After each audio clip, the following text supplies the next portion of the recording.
asahan niyo po na si VP Sara mula ngayon ay hindi na papayag na dumihan ng pangalan niya at pangalan ng kanyang pamilya. Ready na po siyang lumaban. Dali na dito ang mga bubonistang, tanganistang, loyalista ni Baki.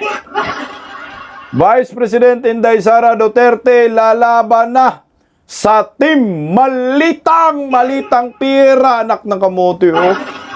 Paldong-paldo ang mga hinayupak. Hindi na po tulad noon na si Vice President Inday Sara at Rodrigo Roa Duterte ay mananahimik na lamang sa lahat po ng mga black propaganda, no, laban po sa kanila. Pero ngayon, iba na po. Talagang lalabanan na po ni Inday Sara ang mga paninira po laban sa kanila. At ayon po sa abogado ni Vice President Inday Sara, papanagutin ang dapat managot kasama ka Laila de Lima at Antonio Treleling Trillanes alias Sundalong Kanin. Ex-Marines may buwelta po dito kay Anyo, sekretary ng security advisor ba itong inayup? National Security Advisor itong si Anyo, ang traidor kay former President Rodrigo Roa Duterte. Magandang gabi po sa ating lahat. Palike po muna, pa-share at pa-subscribe at parang awa nyo na po. Pakipindot po ang inyong notification bell para lagi po kayong updated pagkatapos po pang panood ninyo ng video, pag-share yung notification, pakipindot po. Tulungan nyo po kami, mga political vloggers, sa aming mga content. At maraming salamat po sa inyong pagpapakulay. Super thanks pala. Thank you so much, Lilibit Halulor. Maraming salamat. Ma'am Lovelyn Sibukawa, Yossi Sibukawa. Ayan, thank you so much. Ma'am Marnie Raid, thank you so much. Sosi Diala, maraming salamat. Ayan. Jamsi Official, Erlinda Laurenti. Ayan, maraming salamat. Ayan po yung mga patuloy na nagsusuporta, no, sa Bisdak Pilipinas. Mabuhay po tayong mga Pilipino. Yun lang po. Pag-share at pagpindot ng inyong notification bell, okay na po. Malaking bagay na po sa atin lahat yan. Pag-usapan po muna natin itong buwelta ng ex-Marines dahil itong si Eduardo Anyo nagsampa po ng kaso laban po sa mga ex-Marines na ito. Narito po yung pahayag ni Anyo dyan kagahapon. Sir, kung po kayo napunta na DOJ?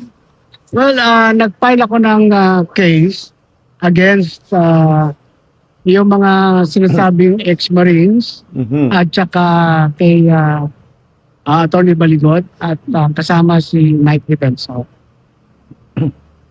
If you remember, isinama nila ako doon sa affidavit, sign affidavit, and that is really malicious and fabrication and bereft of truth. So I have to protect my name.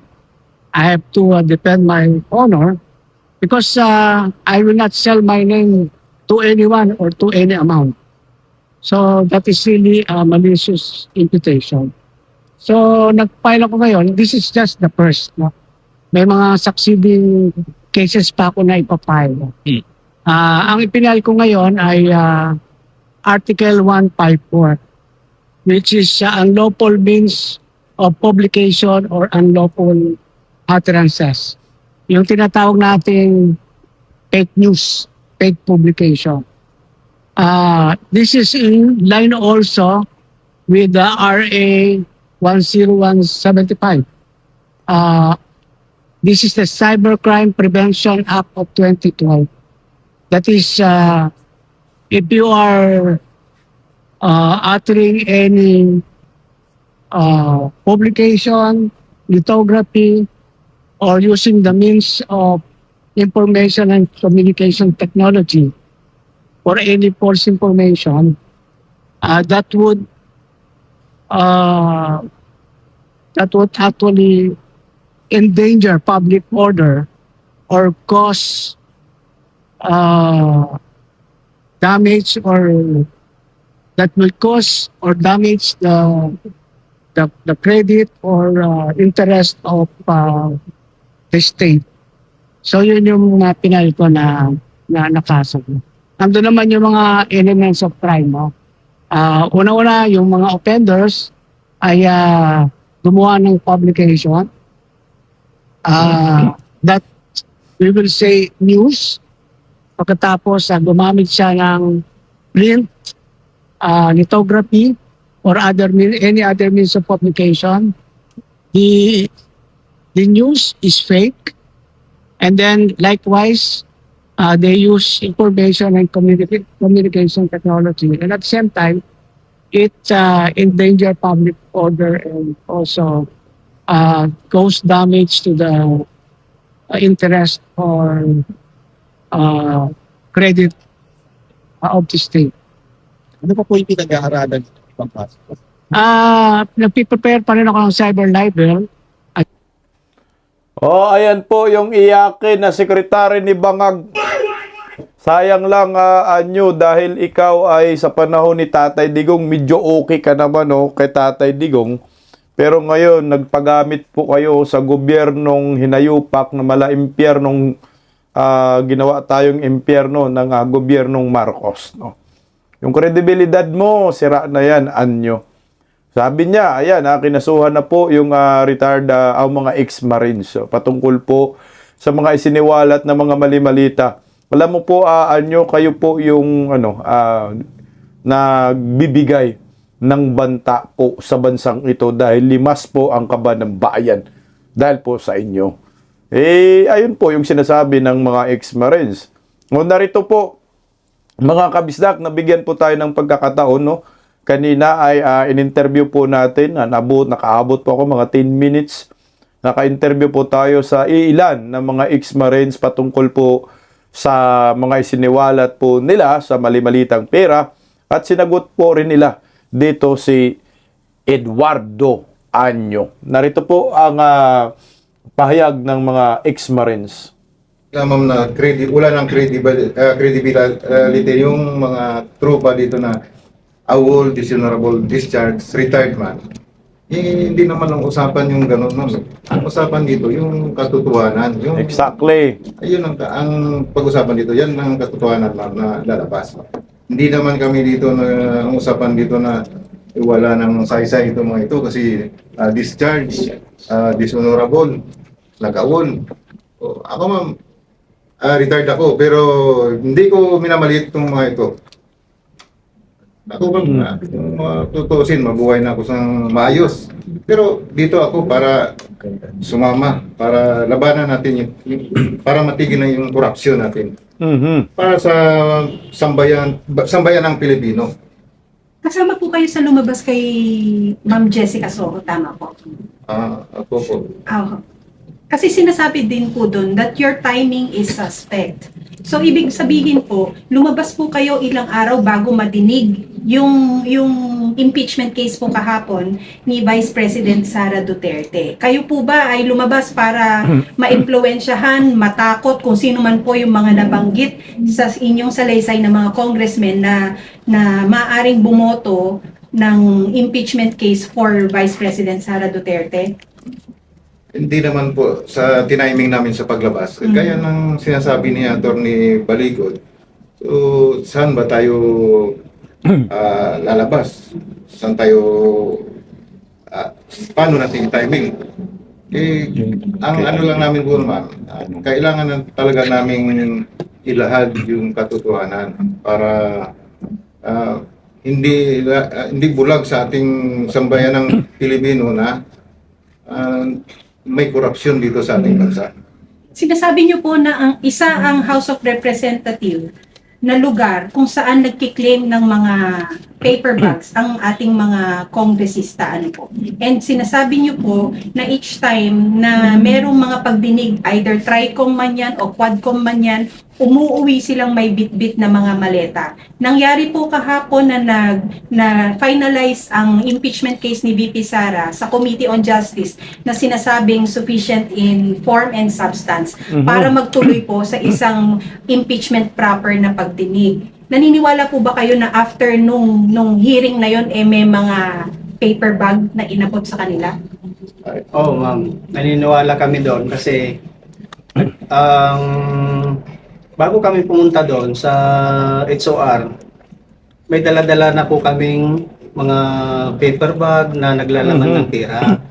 At kinakarga minsan doon sa sakyan ni Boss Salde, minsan doon sa backup na sasakyan. Ang trabaho lang doon namin, ma'am, ibaba yung mga paper bag na yon at kinukuha na ng EE ni Boss na sina Paul Estrada at sa Mark Tiksay. At hindi na namin alam, ma'am, kung kanino nila ibibigay yung mga paper bag na yon.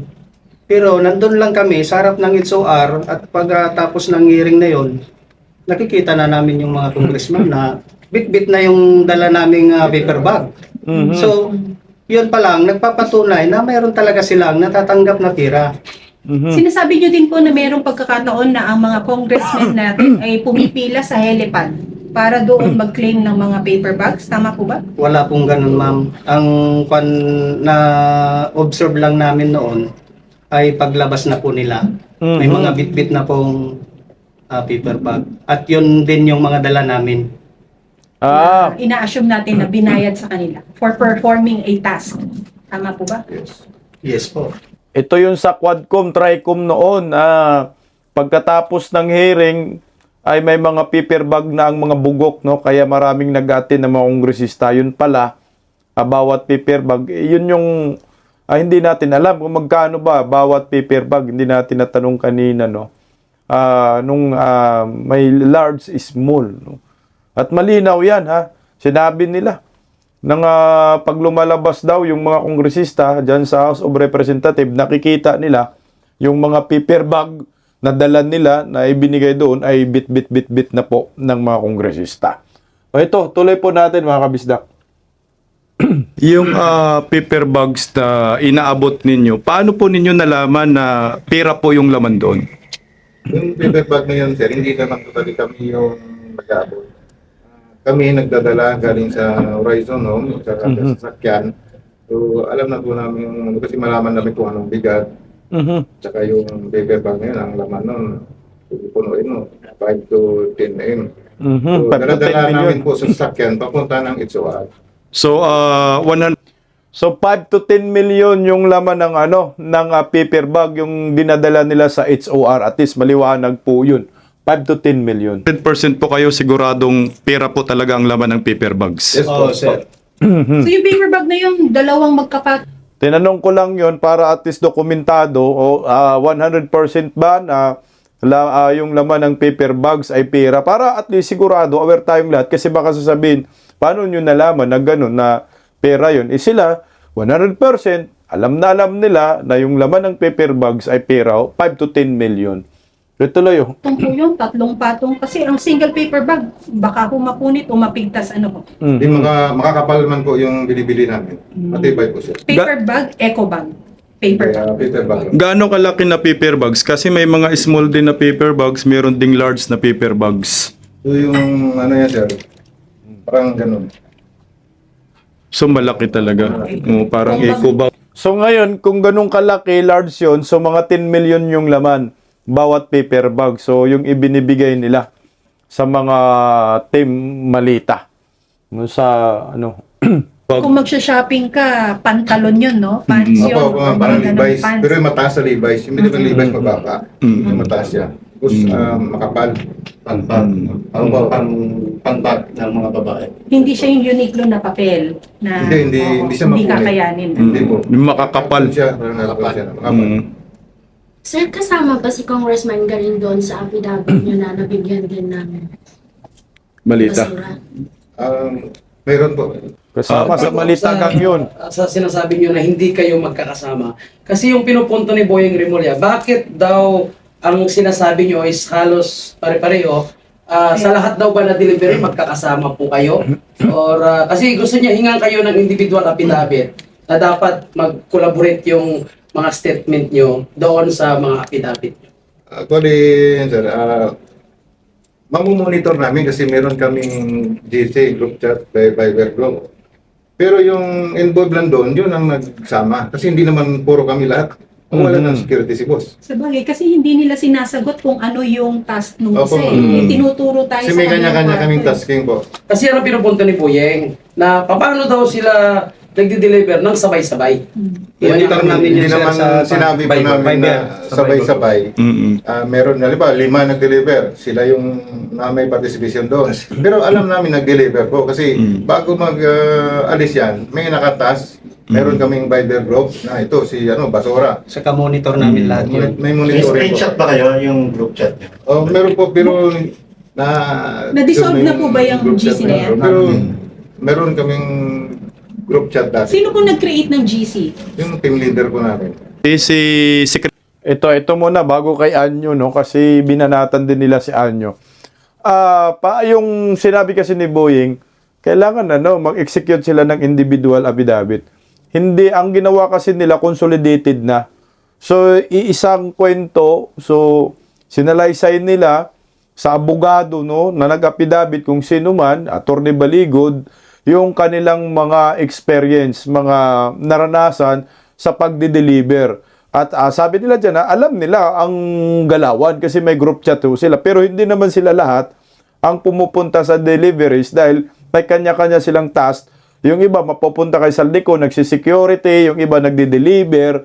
So alam nila. Pero yung actual na nagdi-deliver, iba-iba. So ngayon, ang ginawa ho nila, joint affidavit na lang, pareho rin naman yung laman.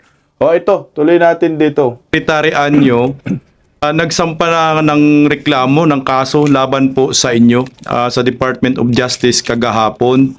At meron pong mensahe siya po sa inyo sa 18 na nagsiwalat patungkol po dito sa mali-malitang pera. Ang sabi po ni Secretary Anyo, wag po daw kayo magpa-manipulate at ilabas daw po ninyo yung katotohanan at kakarmahin din po daw kayo. Ano po ang inyong masasabi dito? May nagmanipula po ba sa inyo? At alam na ba ninyo na nagsampa ng kaso si Secretary Anyo sa inyo? Yes po, alam na po namin yun, sir, dahil based doon sa mga napanood na rin namin. At yung sinasabi nila na walang credibility yung mga salaysay namin, kung wala siyang natanggap, hindi naman ho namin sasabihin sa aming statement na nakatanggap siya siguro. Ang nilalad lang po namin dito ay yung katotohanan lamang at sana naman wag na nilang pagtakpan yung mga ginawa nilang anomalya tungkol sa pera na yan dahil lahat naman tayo alam natin yung totoo, lalo na sa amin. Saan napunta yung mga pera na halos mapuno ang bahay ni Kong Romualdez? Totoo po yun lahat. At tulad po ng sinabi ko kanina, pamilya po namin yung nakasalalay dito at buhay po nila at buhay din po namin. Ang kwan lang din po namin dito ay matuldukan na at maliwanagan yung taong bayan kung ano talaga yung totoong nangyari. At yun lang din po ang sinasabi namin dito. Yun lamang po. Narinig nyo yung sinabi niya, halos mapuno yung bahay ni Romualdez. Inumin talaga, no? Mukhang nagkakatotoo yung sinasabi ni Saldico na hindi sa akin dumadaan yan. Hindi para sa akin yan, no? Inutusan lang ako para kay Romualdez yan at kay Bongbong Marcos. O ito tuloy po natin. Ano ba ang partisipasyon ni Secretary Anyo sa mali-malitang pera po na ito? Yan, magandang tanong yan para mas Doon maliwanag po sa tayo. level namin po, sir, nakita lang namin na pumunta siya sa townhouse. So, yung sa mga sinasabing mali-malita, hindi po kami alam yung tungkol po dyan. Ano lang, pumunta siya doon at na ano namin na may dala siya na pero nabigyan po siya. Ano po, malita or paper bags? Kay sanitary lang. Okay, paper bags po yung natanggap ni Anyo. No, ito po yung hanapin ko lang yung affidavit nila para mabasa ko rin ho. Dahil at least maliwanag kasi si Anyo nagkaso na siya, nagsampa ng kaso. Nagreklamo. Ano ba ang partisipasyon ni Anyo? Kung pagbabasihan natin yung kanilang ang tawag dyan, affidavit. So, yung sinasabi nila ngayon ay pareho talaga, hindi nagbabago. Ito po yun ha. Nakita rin namin na si retired General Eduardo M. Anyo ay binigyan ng isang paper bag pagkatapos ng meeting nila sa Polo Club Townhouse kasama si Saldico, dating Speaker Martin Romualdez at Laila de Lima. Ayan po yung partisipasyon na yan ni Anyo. So paper bag, so yung laman mga 5 to 10 million. So nakailang paper bag. Sa malita, hindi nila alam kung meron ba ring balato itong si Anyo. So tuloy natin. Yung sa akin kasi, sir, kay Trillanes. Senator Trillanes naman, at bilang isang driver ng kay Kong Saldico, nakapag-deliver po ako nung uli 2025 na po. Kasama ko si Mark Tiksay na nagatid ng yung paper bag doon sa bahay niya din sa may Antipulo. Yun lang po yung partisipasyon ko doon. Ayan. Last na lang po, mensahe po ninyo sa Ito muna, bago mensahe sa ating mga Pilipino, tulungan po natin ito. Yung nagsalita, so siya yung may personal na encounter na nag-deliver siya ng mali-malitang pera dito kay Antonio Trililing Trillanes. Tuloy po, sir, mensahe na lang sa mga Pilipino. maraming Pilipino na nakatutok sa inyo ngayon at hanggang saan po ang laban na ito? Panawagan ko sa ating mga kababayan, sa sambayan ng Pilipino, na sana suportahan naman ninyo kami sa laban na ito. At tulad po ng sinabi ko, yung nilalad po namin dito, sinasabi ay katotohanan lamang at sinusuportahan namin yung sinasabi ni Kong Saldico at ni Master Gutisa, kasi yun naman talaga ang nangyari. At sa naman, hanay ng Marines, tignan muna nila yung sitwasyon, yung totoong nangyari, dahil kami po yung nasa frontline ng mga pagdi-deliver na yon. Huwag nila kaming husgaan. Correct. Dahil hindi po nila alam yung totoong nangyari. Kami po ang nakakalam noon. Kaya totoo lang din naman yung sinasabi namin dito. Yun lang po.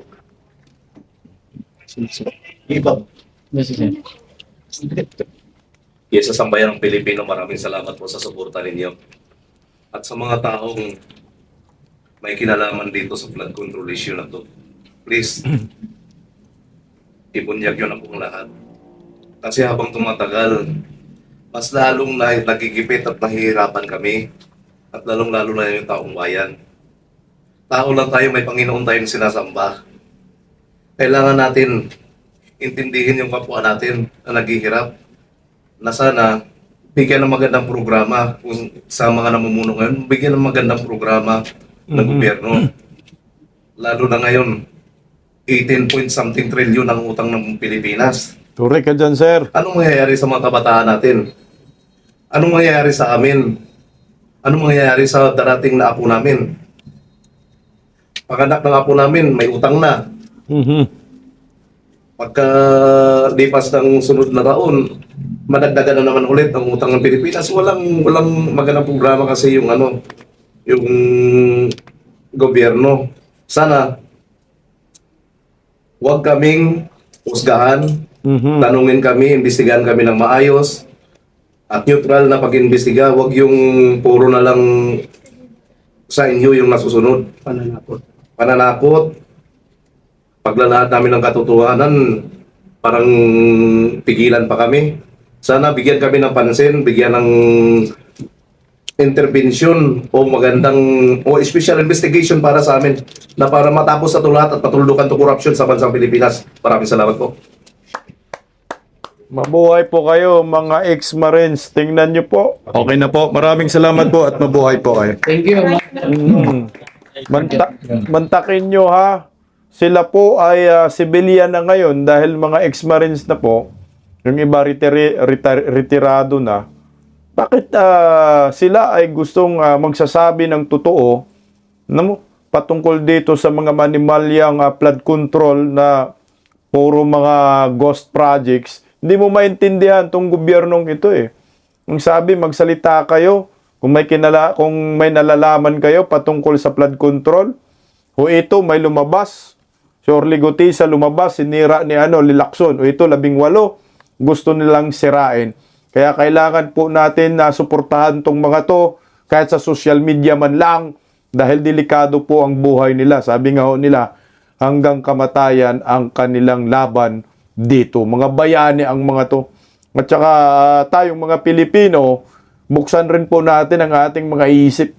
Hindi po biro yung kanilang pinasok at binabangga. Presidente ng Republika ng Pilipinas, anak ng presidente, asawa, pinsan, kongresista, at mga senador yung kanilang mga dinadali dito at mga sekretary ni Bongbong Marcos. Anyway, meron pa po tayong pag-asa. Kagaya po ni Vice President Inday Sara Duterte, nagayag na po ng suporta po sa inyo. At ayon po sa abogado ni Inday Sara, ay lalaban na po si Vice President Inday Sara at mapanagot ang dapat managot. Pakinggan po natin ito mga kabisdak. Interview po ito sa abogado ni Inday Sara. Hapon ay may inihain pong reklamo kayo laban kasama nga si Vice President Sara Duterte laban dito kay Ramil Madriaga. Bigyan niyo lang po kami ng short info, background po nito, attorney, para sa kaalaman ng ating mga kababayan. Itong perjury complaint na final ni Vice President Sara Duterte laban kay Ramil Madriaga, ito ay nanggagaling doon sa affidavit ni Ramil Madriaga na in-execute niya noong November 29, 2025 at ipinakalat noong December 2025. Ang sinasabi ni Ramil Madriaga dito ay basically sinasabi niya na bagman daw siya ni Vice President Sara Duterte at nagdi-deliver daw siya di umano ng kung ano-anong mga vehicles, mga sasakyan na merong mga malalaking pera para sa kung sino-sinong personalidad. Tapos sinabi niya rin dito sa affidavit para patunayan yung credibility niya na naging miyembro siya ng PSG, meron siyang formal assignment sa PSG at naging tao siya ni Pangulong Duterte. Tao din daw siya ni VP Sara mula pa nung mayor siya sa Davao City. Tapos siya din daw ang nagbuo ng Vice Presidential Protection and Security Group na noon ay binuo para protektahan si VP Sara at iba pa. Opo. So malinaw, attorney, na walang koneksyon itong si Vice President Sara Duterte sa taong itong si Ramil Madriaga. Yes, pinapatunayan ng complaint affidavit ni Vice President Sara na kailanman ay hindi naging empleyado o kahit anumang koneksyon nito dun sa mga opisina ni VP Sara mula sa Davao City Mayor's Office or local government, sa Office of the Vice President, sa Department of Education, pati na rin sa VP SPG at pati na rin sa PSG dahil sinabi niyang miyembro siya ng PSG sa panahon ni Pangulong Duterte. So hindi sila magkakilala.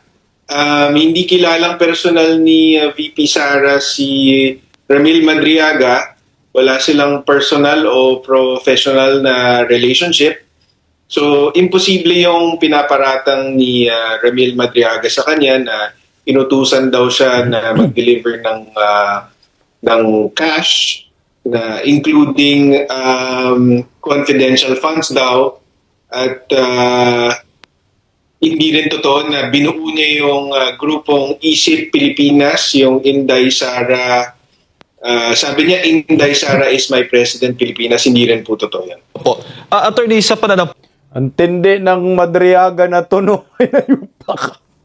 PSG, nagbuo ng Vice President, Presidential Group. Anak na kamote. PSG pa ni Tatay Digong. Trainor pa ni Nolasco. Ganong katindi, no? Ang background, kidnapuran, some group, kidnapper, mangkadong.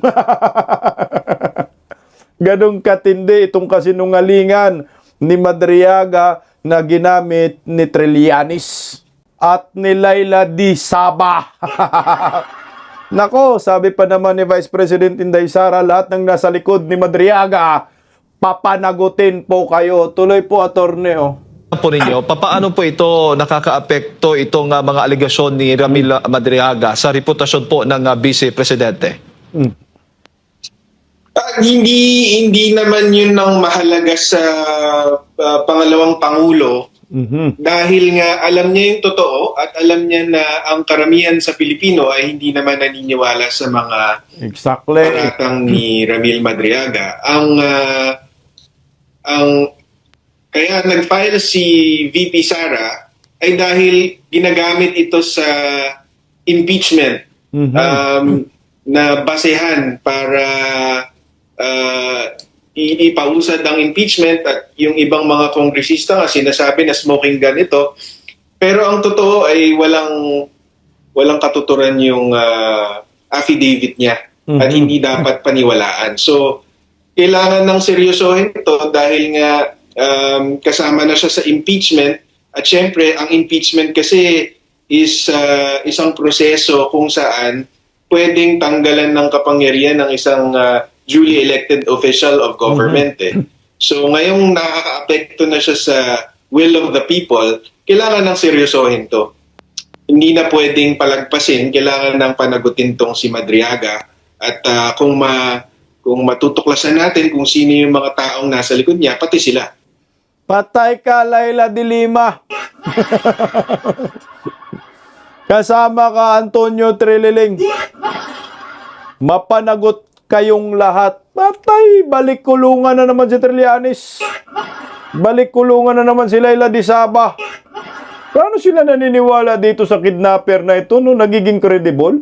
Tapos ganun din ang pagtingin ng Committee on Justice ni Luistro na may utang. Itong si Luistro kay Vice President Inday Sara, bayutan. Bayaran mo na si Vice President Inday Sara, Jinky!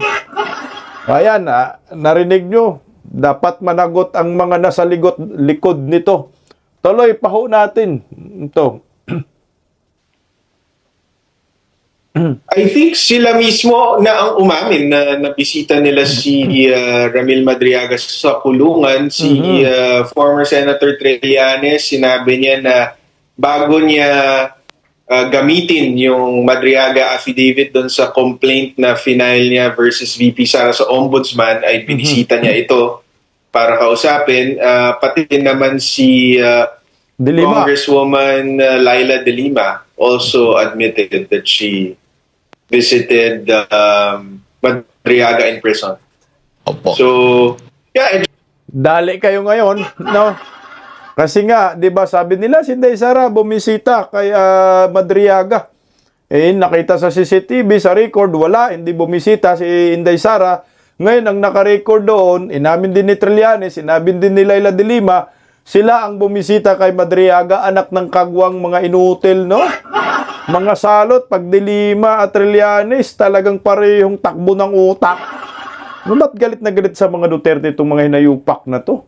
Tuloy po, attorney. It just goes to show na biruin mo, nagkaroon kayo ng opportunity na kilatisin itong taong ito and yet ginamit nyo. So, ibig sabihin, politically motivated talaga ito. Kasi meron kaming 7 witnesses, including 2 former PSG commanders na nagsasabi na hindi magkakilala si VP Sara at itong si Madriaga. Bukod sa hindi siya parte ng PSG, ng VPSPG o anumang opisina ni VP Sara, hindi rin siya qualified kasi meron siyang criminal record. In fact, ang sabi nga nung mga leaders sa PSG at sa VPSPG, hindi lang siya umutal nga. Opo. Attorney, napuputol-putol na po ang ating yung signal. Tuloy Balikan lang lang. siguro natin si Attorney Salvador Panelo. Paulo Panelo, mga kababayan, patungkol nga po dito, pinag-uusapan natin itong kanilang isinampa, inihain na kasong perjury laban kay Ramil Madriaga. Pagpatuloy niyo po, Attorney, napuputol-putol lang po yung inyo pong signal. Ayan po, okay na po. Sorry. So, ang testimonya nung mga dating leader ng PSG at VPSG, kinikilatis daw nila lahat ng lumalapit at ka-meeting ni VP Sara at hindi daw nila papalapitin tong si Madriaga dahil sa history ng criminal record niya. So, hindi lang siya hindi qualified na maging miyembro ng PSG or ng VP-SPG. Kahit makalapit kay VP Sara, hindi siya qualified. Bang! Utangin na, no? Kahit makalapit nga daw kay Vice President Inday Sara, hindi ka qualified. Tapos, membro ka pa ng BPSJ. Membro ka pa ng PSG. Wow, kriminal! Ginamit ng kapwa kriminal. Mga kriminal man tong mga to. Laila de Lima, nakulong man yan, Trillanes. Mabalik talaga kayo sa kulungan. Naku, animal kayo. Tuloy, attorney. Oh. So, imposible talaga yung paratang niya na nagtatrabaho siya kay Inday VP Sara. Opo. At may grounds ba, basehan, Attorney? Ano ba yung mga elemento o grounds na pinagbabatayan ng korte pagdating po sa kasong perjury? At huli na lang, gaano ba kalakas o gaano ba kumpiyansa na talagang matatalo itong si Ramil Madriaga dito po sa kasong isinampa po ninyo?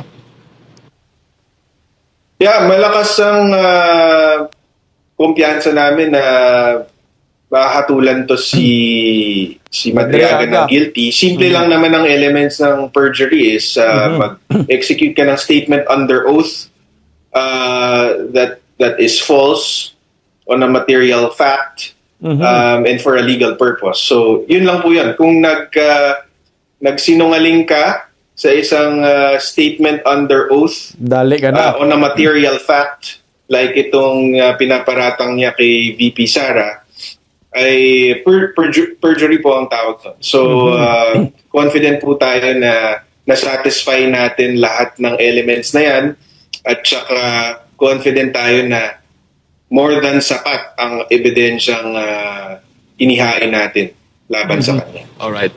Ayan, Attorney, maraming salamat po. Siguro huling mensahe na lamang po ninyo sa ating mga kababayan.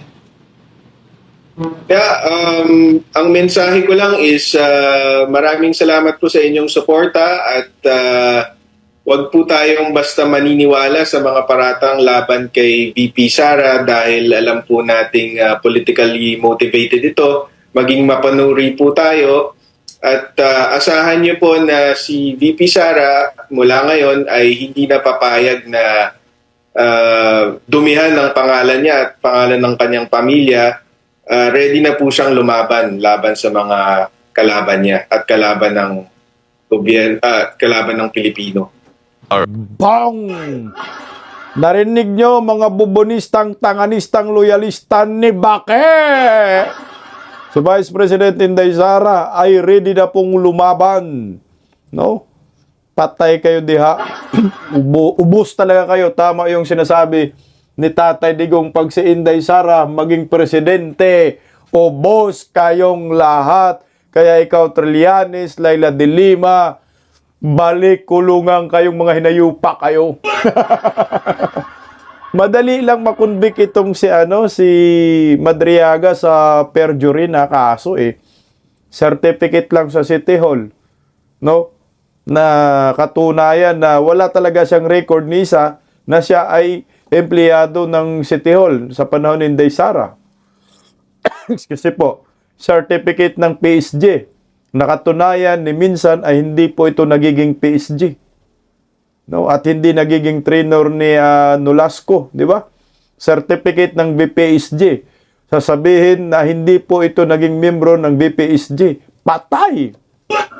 Convicted. Pag na-convict, madagdagan yung pagkakulong niya habang buhay. So ngayon, ang tatrabahoin na naman ng kampo ni Vice President Inday Sara yung mga nasa likod. No? Hahabulin yung mga taong involved, no, sa paggamit dito kay Madriaga, nasa likod nito. Sino nagsuporta? Sino ang nagtutustos? Sa ngayon nga ho, meron silang pinapalutang na issue na di umano merong banta sa buhay ni Madriaga. So ngayon, ang sabi ng abogado nga ni Vice President Inday Sara sa kanyang statement, kailangan protektahan natin si Madriaga dahil si Madriaga lamang ang makapagsabi ng katotohanan. No? At dapat mapanagot si Madriaga sa kanyang kasinungalingan. O ngayon, binabato ninyo, isisisi nyo naman sa mga Duterte. Alam nyo po, napakaganda na ho itong ginawa ni Vice President Inday Sara. Ito po ay isang pagiging matapang, no, na politiko at hindi na po niya hinayaan lang na basta lang sirain ang kanyang pangalan. O, ito na. Ito yung sinasabi bloodbath. So ngayon, itong mga hunghang na mga kongresista, mga malitagang, miyembro ng malitagang, kagaya ni Luestro, kagaya ni Garen, na nabanggit ho ng mga ex-Marines, anak kayo ng kagwang mas pinaniwalaan pa ho ninyo itong kriminal na kidnapper na si Madriaga kumpara dito sa mga ex-Marines. Come on! Kaya nga sabi ni Vice President de Sara, nasan yung mga mga civil society, mga mambabatas, na di umano'y galit sa mga kurakot, itablado rin kayo, miyembro kayo ng malitagang. Bakit hindi po ninyo imbestigahan yung mga sarili ninyo, mga hinayupa kayo? Nagiging selective na nga lang yung kanilang ginagawa. Kasi sila dyan, sa Kongreso, miyembro ng malitagang, hindi naman po pwede imbestigahan nila ang mga sarili nila. Tingnan mo, dinidinay na nga ho nila yung malita-malita na yan Nabanggit ni Marcolita, nagalit si Luestro, nagalit si Garen. Dahil guilty ang mga animal sa mali-mali tagang. Sana makarma kayong mga hinayupa kayo. Pero anyway, suportahan po natin yung mga ex-Marines. Ang laban nila, ang laban ni Inday Sara, ay laban nating mga Pilipino. Ako, naninigurado ako dito guys, na may pagkakalagyan po talaga itong mga nasa malitagang. Paniguradong makulong kayo pag si Inday Sara maging presidente at manalo yung kanyang vice-presidente dahil ang trabaho ng vice-presidente niya, ipapakulong kayong mga miyembro ng malitagang. Pagising sa umaga, tanghali at gabi, nakikita ko ang post niya, ang hapdi. Paano nga ba to? Di ako makatanggi. Watch ko na lang at isipin ng mabuti. Bisdak Pilipinas. Bisdak, tinig ng katotohanan. Sa bawat vlog may laban sa kasinungalingan. Mulat ang mata, gising ang masa. Bisdak Pilipinas, para sa bayan, gumigising sa diwa. Sa likod ng kamera, tapang ang dala, walang sinasanto kung mali ang gawa. Hinay-hinay, pero palaban. Boses ng tao sa digital na labanan. Bisdak, tinig ng katotohanan. Sa bawat vlog may laban sa kasinungalingan. Mulat ang mata, gising ang masa. Bisdak Pilipinas, para sa bayan, gumigising sa diwa.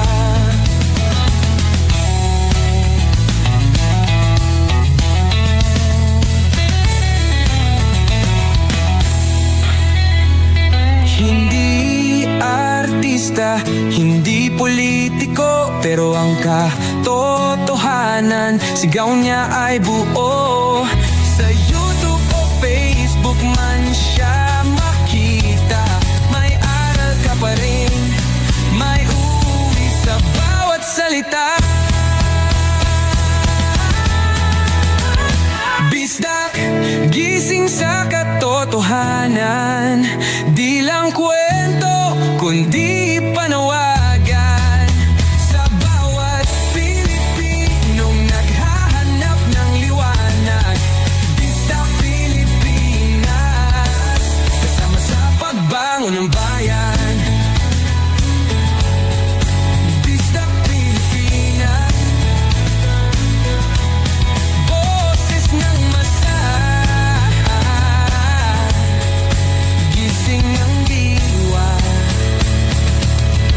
ilog mo, may pag-asa.